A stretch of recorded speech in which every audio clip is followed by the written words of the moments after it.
নির্দলীয় সরকার আওয়ামী লীগ এবং ছাত্রলীগের সন্ত্রাসীদের বিচারের বিষয়ে তাদের কতটা সদিচ্ছা রয়েছে, আমরা সন্দিহান, এবং তাদের কতটুকু সক্ষমতা রয়েছে এ বিষয়ে আমাদের যথেষ্ট সন্দেহ রয়েছে।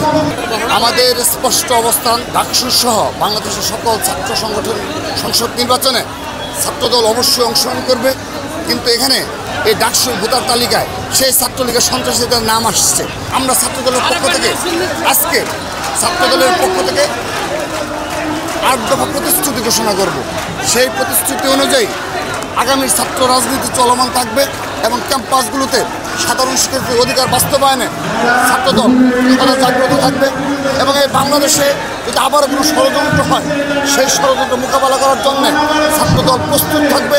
তার বার্তা দেওয়ার জন্য আজকে আমরা এই ঐতিহাসিক ছাত্র সমাবেশ আয়োজন করছি। এগুলো আমাদের একটু পরে ঘোষণা হবে। সেই মোতাবেক আমাদের এই প্রতিশ্রুতিগুলো বাস্তবায়নের জন্যই ছাত্রদল আগামী ছাত্র রাজনীতি চলমান রাখবে।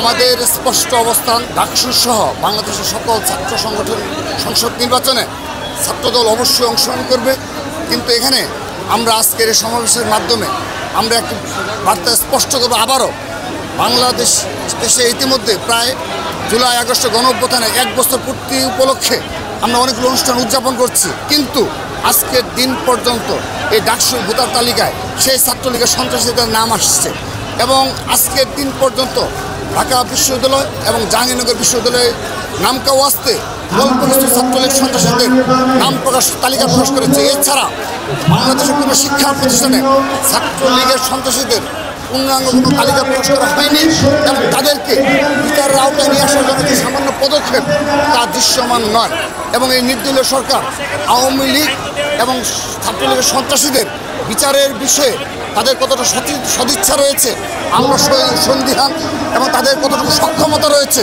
এ বিষয়ে আমাদের যথেষ্ট সন্দেহ রয়েছে।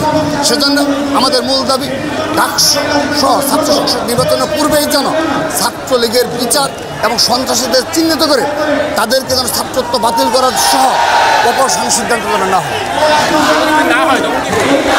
আমরা এই বিষয়ে পরবর্তীতে আমাদের সিদ্ধান্ত জানাবো।